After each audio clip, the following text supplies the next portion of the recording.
అందరికీ నమస్కారం అండి. ఈసారి వీడియోలో 1960 ఈ సంవత్సరంలో విడుదలైన తెలుగు చిత్రాలు, వాటి విశేషాలు చూద్దాం. తెలుగు చిత్రాలు మొత్తం 36 విడుదలయ్యాయండి. అందులో నందమూరి తారక రామారావు 8 సినిమాలు, అక్కినేని నాగేశ్వరరావు 7 సినిమాలు, అలాగే వీరి తర్వాత వచ్చిన కొంగర జగ్గయ్య 8 సినిమాలు, కాంతారావు 8 సినిమాలు నటించారు. వీటిలో ఆ ఏడాది ఇండస్ట్రీ బ్లాక్ బస్టర్ హిట్‌గా నిలిచిన చిత్రం 'పెళ్లి కానుక'. అలాగే నందమూరి నటించిన 'శ్రీ వెంకటేశ్వర మహాత్యం' కూడా సూపర్ డూపర్ హిట్‌గా నిలిచింది ఆ సంవత్సరం. ఇక ఇండివిడ్యువల్ సినిమాలు చూసుకుంటే నటులవి, ముఖ్య నటులవి అక్కినేని నాగేశ్వరరావు 7 సినిమాలని చెప్పుకున్నాం కదా! అందులో 'నమ్మిన బంటు' మొదటి సినిమా శంభు ఫిల్మ్స్ బ్యానర్ మీద వచ్చింది. సావిత్రి కథానాయిక, యార్లగడ్డ వెంకన్న చౌదరి నిర్మాత, ఆదుర్తి సుబ్బారావు దర్శకుడు, సంగీత దర్శకుడు సాలూరు రాజేశ్వరరావు. ఈ సినిమా పల్లెటూరు నేపథ్యంలో తీసిన సినిమా, చాలా బాగుంటుంది. ఈ సినిమా కూడా సూపర్ డూపర్ హిట్‌గా నిలిచింది ఆ ఏడాదికి. అలాగే తర్వాత వచ్చిన సినిమా 'శాంతినివాసం'. శ్రీ ప్రొడక్షన్స్ బ్యానర్‌లో సుందర్‌లాల్ మెహతా నిర్మాతగా వచ్చింది. సిఎస్ రావు దర్శకుడు, ఘంటసాల సంగీత దర్శకుడు, కథానాయిక రాజసులోచన. ఇది ఫ్యామిలీ డ్రామా. ఈ సినిమా కూడా సూపర్ హిట్ చిత్రంగా నిలిచింది అక్కినేనికి. ఆ తర్వాత వచ్చిన చిత్రం చెప్పుకోవాల్సింది 'మహాకవి కాళిదాసు'. సరణి పిక్చర్స్ బ్యానర్ మీద నాగమణి, సూరిబాబు నిర్మాణంలో కమలాకర్ కామేశ్వరరావు దర్శకుడిగా వచ్చింది. పెండ్యాల నాగేశ్వరరావు సంగీత దర్శకుడు, శ్రీరంజని జూనియర్ అక్కినేని పక్కన నటించారు. ఈ చిత్రం అక్కినేనికి మంచి పేరు తెచ్చింది నటుడుగా. కాళిదాసుగా, కళింగుడుగా ఈ సినిమాలో అక్కినేని తన నటన విజృంభించి చూపిస్తారు. ఈ సినిమాకి చాలా రోజుల తర్వాత అక్కినేనికి మధ్యప్రదేశ్ గవర్నమెంట్ నుంచి కాళిదాసు కౌస్తుభ అనే అవార్డు కూడా లభించింది. అది కాళిదాసు విశేషాలు.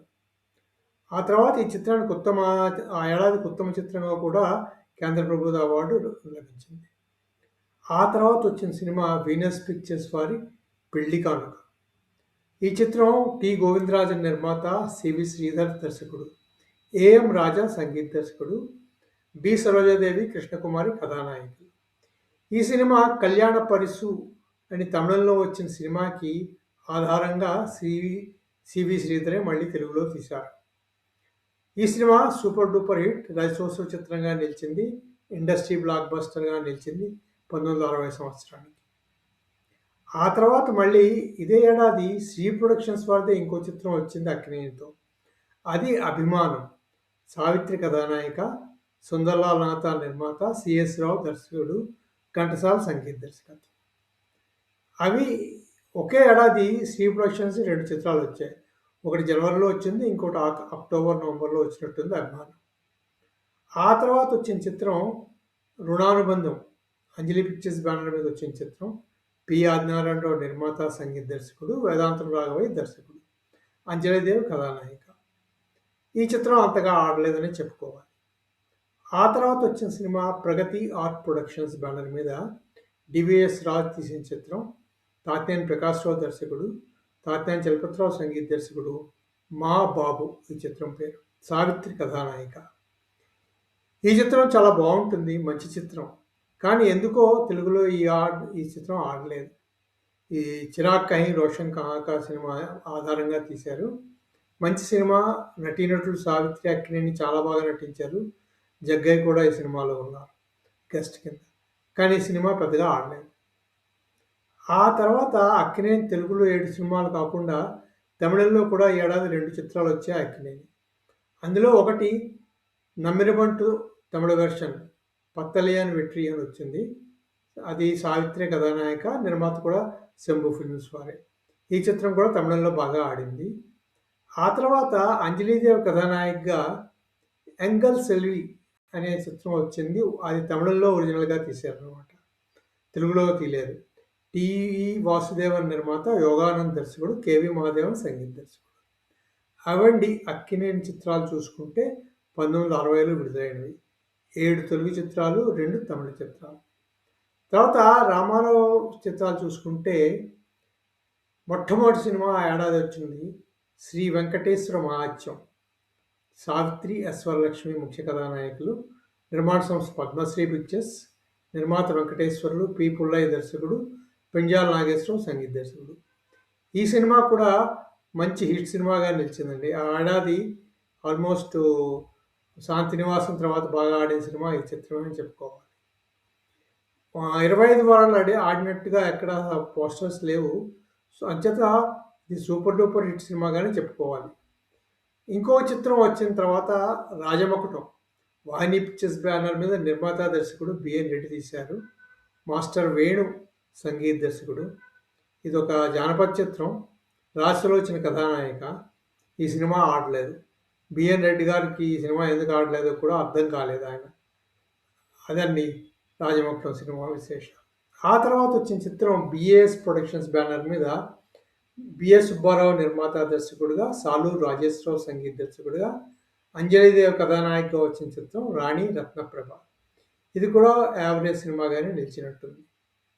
ఆ తర్వాత వచ్చిన చిత్రం దేవాంతకుడు. భార్గవి ఫిల్మ్స్ బ్యానర్ మీద సి. పుల్లయ్య నిర్మాత, దర్శకుడుగా వచ్చింది. అశ్వత్థామ సంగీత దర్శకుడు, కృష్ణకుమార్ కథానాయక. ఈ చిత్రం చాలా సూపర్ డూపర్ హిట్ చిత్రంగా నిలిచింది. ఆ ఏడాది 100 రోజులు ఆడింది. ఈ చిత్రం మూలంగానే తర్వాత రోజుల్లో వచ్చిన అమగోళ చిత్రం, అలాగే యముడి మీద వచ్చిన చిత్రాలన్నీ దీని మూలంగానే వచ్చాయని చెప్పుకోవాలి. తర్వాత రోజుల్లో అంటే 70లో వచ్చిన చిత్రాలన్నీ కూడా ఈ దేవాంతకుడు మూలకథ మీదే వచ్చినట్టు చెప్పుకోవాలి. దేవాంతకుడు కూడా ఒక బెంగాలీ చిత్రం ఆధారంగా తీసేయరని చెప్పుకుంటారండి. ఆ తర్వాత వచ్చింది పక్షిరాజా స్టూడియోస్ వారి విమల. సావిత్రి కథానాయిక, ఎంఎం శ్రీరాములు నాయుడు నిర్మాత, దర్శకుడు, ఎంఎం సుబ్బయ్య నాయుడు సంగీత దర్శకుడు. ఆ తర్వాత వచ్చిన పౌరాణిక చిత్రం దీపావళి. శ్రీకృష్ణుడిగా వేస్తారు రామారావు గారు. మళ్ళీ సావిత్రి కథానాయిక, అశ్వరాజ్ పిక్చర్స్. సావిత్రి కథానాయిక అంటే సత్యభామ పాత్ర. అశ్వరాజ్ పిక్చర్స్ బ్యానర్ మీద కె. గోపాలరావు నిర్మాత, ఎస్. రజనీకాంత్ దర్శకుడు, ఘంటసాల సంగీత దర్శకుడు. ఇది కూడా సినిమా బాగానే ఆడిందని చెప్తారు. ఆ తర్వాత వచ్చిన చిత్రం భట్టి విక్రమార్క. అంజలీదేవి కథానాయక, పివివి సత్యనారాయణమూర్తి నిర్మాత, పివివిఎస్ఎం ప్రొడక్షన్స్ బ్యానర్ మీద జంపన అనే ఆయన దర్శకుడు, పెంజాల నాగేశ్వరరావు సంగీత దర్శకుడు. ఇది కూడా యావరేజ్ చిత్రంగానే ఆడినట్టుంది ఆ రోజుల్లో. ఆ తర్వాత వచ్చింది నందమూరి తారక రామారావు సినిమాల్లో అన్నిటికన్నా సూపర్ ఫ్లాప్ అని ఎప్పటికీ చెప్పుకునే సినిమా వచ్చిన సంవత్సరం ఇదేనండి. అదే కాడెత్తులు ఎకరం నేల. పొన్నలూరు బ్రదర్స్ బ్యానర్ మీద పొన్నలూరి బ్రదర్స్ నిర్మాణాలుగా పొన్నలూరు వసంతకుమార్ రెడ్డి నిర్మించారు. జంపన దర్శకుడు, సిఎం రాజ్ సంగీత దర్శకుడు, షావుకార్ జానకి కథానాయిక. ఈ సినిమా ఒక రోజుతోటే మొత్తం అన్ని చోట్ల డబ్బాలు ఎత్తేసారని చెప్తారు ఆ రోజుల్లో. ఈ 8 చిత్రాలు కాకుండా రామారావు భక్త రఘునాథ్ అనే చిత్రంలో అతిథి పాత్ర కూడా పోషించారు. అవి అలా చూసుకుంటే 9 చిత్రాలు అవుతాయన్నమాట అతిథి పాత్రతో కలిపి. అలాగే తమిళంలోని వాహిని పిక్చర్స్ వారు తీసిన రాజమకుటం అదే పేరుతో తీశారు. అది కూడా ఇదే ఏడాది విడుదలైంది. అంటే 8 తెలుగు చిత్రాలు, ఒక తమిళ చిత్రం రామారావు గారివి, ఒక అతిథి చిత్రం కలుపుకుంటే 10 చిత్రాలు వచ్చాయి ఈ సంవత్సరం. అది ముఖ్య విశేషం. ఆ తర్వాత వచ్చిన చిత్రాలు చూసుకుంటే కొంగర జగ్గయ్య చిత్రాలు 8 చిత్రాలు వచ్చాయి ఈ ఏడాది. అంటే అక్కినేని నాగేశ్వరరావు గారు వీరితో సమానంగా వీరి చిత్రాలు కూడా ఈ ఏడాది వచ్చినట్టు చెప్పుకోవాలి. మొదటి చిత్రం త్రమమే జయం. జమున కథానాయిక, వరలక్ష్మి పిక్చర్స్ బ్యానర్ మీద ఎస్. వరలక్ష్మి నిర్మాత, కేబి నాగభూషణం దర్శకుడు, అశ్వత్థామ సంగీత దర్శకుడు. ఆ తర్వాత వచ్చిన చిత్రం జల్సారాయుడు. జమున కథానాయిక, Hyderabad movies banners, P. Gangadhara Rao నిర్మాత, తాపి చాణక్య దర్శకుడు, మాస్టర్ వేణు సంగీత దర్శకుడు. జల్సారాయుడు సినిమా చాలా సరదాగా ఉంటుంది. జగ్గయ్య గారు చాలా బాగా యాక్ట్ చేస్తారు అందులో. ఆ తర్వాత వచ్చిన చిత్రం సారథి స్టూడియోస్ వారికి కులదైవం. ఆదోన్ లక్ష్మి జగ్గయ్య పక్కన కథానాయిక, రామకృష్ణ ప్రసాద్ నిర్మాత, కబీర్ దాస్ దర్శకుడు, మాస్టర్ వేణు సంగీత దర్శకుడు. ఈ చిత్రం చాలా బాగా ఆడిందండి ఆ రోజుల్లో. గుమ్మడి మిగిలిన వాళ్ళు కూడా ఉంటారు ముఖ్య పాత్రలో. చాలా సూపర్ హిట్ చిత్రంగా చెప్పుకోవాలి ఆ ఏడాదిలో కులదైవం కూడా. ఆ తర్వాత మళ్ళీ సారథి స్టూడియోస్ బ్యానర్ల మీద వచ్చిన చిత్రం కుంకుమరేఖ. సావిత్రి కథానాయిక, తాపి చాణక్య దర్శకుడు, మాస్టర్ వేణు సంగీత దర్శకుడు. అలా వరుస జగ్గయ్య గారి సారథి స్టూడియోస్లో 2 చిత్రాలు వచ్చాయన్నమాట, కులదైవం, కుంకుమరేఖ. ఆ తర్వాత వచ్చిన చిత్రం తిరుమల పిక్చర్స్ బ్యానర్ మీద సమాజం. గిరిజ ఈ చిత్రంలో కథానాయిక. అడ్డాల నారాయణరావు దర్శకుడు, అశ్వత్థామ సంగీత దర్శకుడు. ఆ తర్వాత వచ్చిన చిత్రం జగ్గయ్య నటించిన పౌరాణిక చిత్రం అని చెప్పుకోవాలి, రేణుకాదేవి మహాత్యం. ఈ చిత్రంలో జమున కథానాయిక, Prakash productions banner, K S Prakashrao నిర్మాత దర్శకుడు, ఎల్ మల్లేశ్వరరావు సంగీత దర్శకుడు అన్నమాట. రేణుకాదేవి మహాత్యం పరశురాముడి కథగా చెప్పుకోవాలి. పరశురాముడిగా వేసింది జగ్గయ్య గారి చిత్రం. ఈ చిత్రం కూడా యావరేజ్ చిత్రంగా నిలిచింది ఆ రోజు.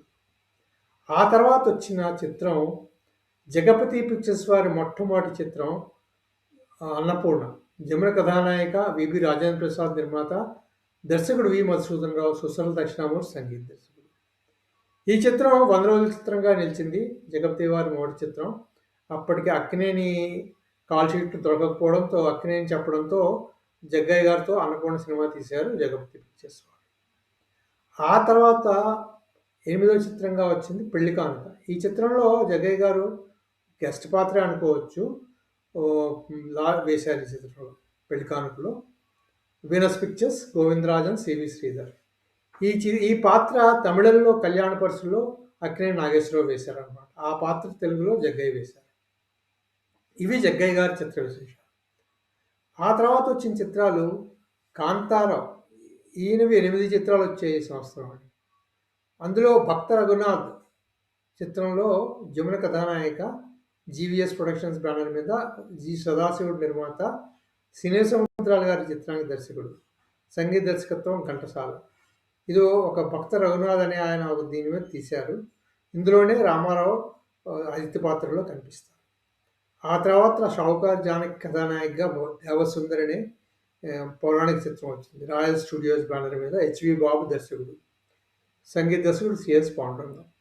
ఆ తర్వాత విఠల్ ప్రొడక్షన్స్ బ్యానర్ మీద కృష్ణకుమారి కథానాయికగా వచ్చిన సినిమా కనకదుర్గ పూజా మహిమ అనే జానపద చిత్రం. బి విఠలాచార్య నిర్మాత దర్శకులు అనుకున్నాం కదా, రాజన్ నాగేంద్ర సంగీత దర్శకత్వం. ఆ తర్వాత వరుస 2 సినిమాలు దేవి కథానాయికగా వచ్చాయి. మాంగళ్యం ఎంఏవి పిక్చర్స్ బ్యానర్ మీద ఎంఏ వేణు నిర్మాత, బిఎస్ నారాయణ దర్శకుడు, కెవి మహాదేవన్ సంగీత దర్శకుడు. ఆ తర్వాత ఇంకో పౌరాణిక చిత్రం సహస్ర శిరచ్ఛేద అపూర్వ చింతామణి. దేవిక కథానాయిక, మోడర్న్ థియేటర్స్ వాళ్ళు నిర్మించారు. ఎస్డి లాల్ దర్శకుడు, కెవి మహాదేవన్ సంగీత దర్శకుడు. ఆ తర్వాత వచ్చిన చిత్రం శ్రీకృష్ణ రాయబారం. ఇందులో అర్జునుడిగా కనిపిస్తారు కాంతారావు.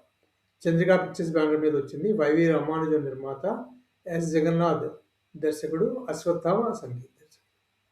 ఇవి కాక ఇంకో 2 ముఖ్య పాత్రలు పోషించారు కాంతారావు. ఒకటి చివరకు మిగిలే సినిమా. ఇందులో బాలయ్యది ముఖ్య పాత్ర, అలాగే కాంతారావు కూడా ఇంకో ముఖ్య పాత్ర. సావిత్రి కథానాయిక, మంజీరా ఫిల్మ్స్ బ్యానర్ మీద పురుషోత్తమరెడ్డి అనే పొలిటీషియన్ నిర్మించారు ఈ చిత్రాన్ని. జి రామినేడు దర్శకుడు, అశ్వత్థామ సంగీత దర్శకుడు. ఈ చిత్రం చాలా బాగుంటుంది. బెంగాలీ చిత్రం బేసుకొని తీశారు. 2 సావిత్రి ముఖ్య పాత్ర, బాలయ్య, కాంతారావు 2 ముఖ్య పాత్రలు పోషించారు. ఆ తర్వాత అక్కినేని శాంతినివాసంలో అక్కినేనికి అన్నగా కనిపిస్తారు కాంతారావు. అందులో కాంతారావు పక్కన వేసింది దేవిక. శ్రీ ప్రొడక్షన్స్ బ్యానర్, సుందరలాల్ నాథ నిర్మాత, దర్శకుడు సిఎస్ రావు, ఘంటసాల సంగీత దర్శకుడు. శాంతినివాసం సినిమా చెప్పుకున్నాం కదా, సూపర్ హిట్ చిత్రంగా నిలిచిన సినిమా అనమాట. ఇవ్వండి 4 కథానాయకులు చిత్రాలు 1960లో వచ్చింది. అంటే 4 కథానాయకులు, ఒక్కోళ్ళు 7 నాగేశ్వరరావు, 8 రామారావు, జగ్గయ్య 8, కాంతారావు 8 అనుకుంటే వీరి నలుగురు మధ్య 29 సినిమాలు, 36లో 29 సినిమాలు విడివే వచ్చాయి. అది కాక ఒక సినిమాలో రేలంగి ముఖ్య పాత్ర వహిస్తారు. ఆ చిత్రంలో సావిత్రి కథానాయిక, మా అమ్మకు తగ్గ అల్లుడు ఆ చిత్రం. తర్వాత ఇంకో 2 చిత్రాల్లో అమర్నాథ్ అని అప్పటికి ఫేడ్ అవుట్ అవుతున్న హీరో ఉండేవారు, ఆయన నటించారు. కృష్ణకుమార్ అందులో హీరోయిన్. అలా చూసుకుంటే 32 సినిమాలు అయ్యాయండి. అంటే 1960 ముఖ్యంగా అక్కినేని, నందమూరి, జగ్గయ్య, కాంతారావులు సినిమాలన్నీ పంచుకున్నారని చెప్పుకోవచ్చు. సినిమా బ్లాక్ బస్టర్ ఇండస్ట్రీ చిత్రంగా పెళ్లి కానుక, వెంకటేశ్వర మహాత్యం కూడా వచ్చాయి కాబట్టి నందమూరి, అక్కినేని ఈక్వల్గా పంచుకున్నారని చెప్పుకోవచ్చు 80 ఏడాది. అవి ఈ వీళ్ళు నటించిన చిత్రాలు, చిత్ర విశేషాలు.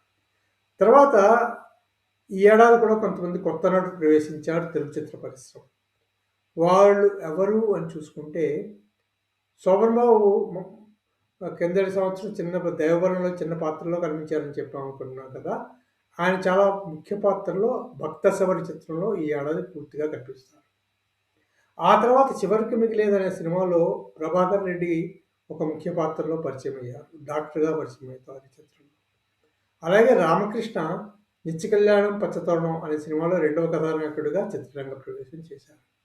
వీళ్ళు ముగ్గురు కూడా ఈ ఏడాది నటులుగా రంగప్రవేశం చేసినట్టు చెప్పుకోవచ్చు. ఆ తర్వాత ఉత్తమ చిత్రాలకు కేంద్ర ప్రభుత్వం ఇచ్చే బహుమతులు 1960కి గాను మహాకవి కాళిదాస్‌కి ఉత్తమ తెలుగు చిత్రం రాష్ట్రపతి రజత పథకం వచ్చిందండి. అలాగే రాష్ట్రపతి మెరిట్ సర్టిఫికేట్ ఎన్ఐటి వారి చిత్రం 'సీతారామ కళ్యాణ్‌కి వచ్చింది. 'సీతారామ కళ్యాణం' 1960లోనే సెన్సార్ అయింది. జనవరి 61లో విడుదలైంది. అంచేత 60 చిత్రాల్లో వీరికి అవార్డు వచ్చిందనమాట. అవండి 1960లో వచ్చిన చిత్రాలు, వాటి విశేషాలు. ఈ వీడియో మీకు నచ్చితే సబ్స్క్రైబ్ చేయండి, షేర్ చేయండి, లైక్ చేయండి. చిత్ర విజయాలు, అపజయాలు కొన్ని తప్పులు దొర్లుండొచ్చు. అవి మీరెవరికైనా తెలిస్తే కొంచెం కరెక్షన్ చేయవలసిందిగా విన్నపం. మళ్ళీ ఇంకో వీడియోలో మరికొన్ని విశేషాలతో కలుసుకుందాము. అంతవరకు సెలవు. ఈ వీడియో సబ్స్క్రైబ్ చేయండి, షేర్ చేయండి, లైక్ చేయండి. Thank you very much.